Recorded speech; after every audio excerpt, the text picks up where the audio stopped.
Yeah, of course. அந்த period was very difficult. But I think நம்ம கூட இருந்தவங்களும் நம்ம சுற்றி இருக்கிறவங்களும் ஒரு பாசிட்டிவான ஒரு விஷயத்தை எனக்கு ஆல்வேஸ் கொடுத்துக்கிட்டே இருந்தாங்க. அண்ட் மோர் ஓவர் நான் எனக்கே ரியலைஸ் பண்ணிக்கிட்டேன் சில விஷயங்கள் நம்ம மாற்ற வேண்டிய விஷயங்கள், எங்கே நம்ம தப்பு பண்ணுறோம். ஒரு எக்ஸாம்பிள் கொடுங்க.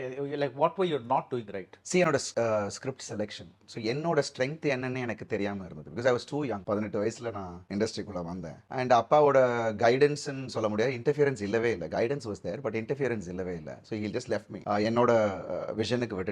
ஸோ லெட் ஹிம் லேர்ன் அப்படின்னு. So it took me some time to realise myself. என்னோட ஸ்ட்ரென்த் என்னன்னு ரியலைஸ் பண்ணுறதுக்கே கொஞ்சம் டைம் ஆச்சு. பட் அந்த பீரியட் வந்து நிறைய வெயிட்டிங் பீரியட். ஸோ பார்த்தீங்கன்னா I've just done 33, 34 films all this. இவ்வளோ வருஷமா அவ்வளோதான் நம்ம பண்ணியிருக்கோம். பட் அதெல்லாமே எனக்கு வந்து இப்போ என்னன்னா ரொம்ப ஓவர் எக்ஸ்போஸ் ஆகலை. ஸோ அதனால இன்னும் நிறைய கேரக்டர்ஸ் நான் எக்ஸ்ப்ளோர் பண்ண வேண்டியது இருந்தது. அதெல்லாம் எனக்கு இப்போ ஹெல்ப்ஃபுல்லாக இருக்குது. பட் அந்த prime time I tend miss out. நான் என்ன எக்யூப் பண்ணிக்கிறதுலையும் சரி, என்ன அப்டேட் பண்ணிக்கிறதுலையும் சரி,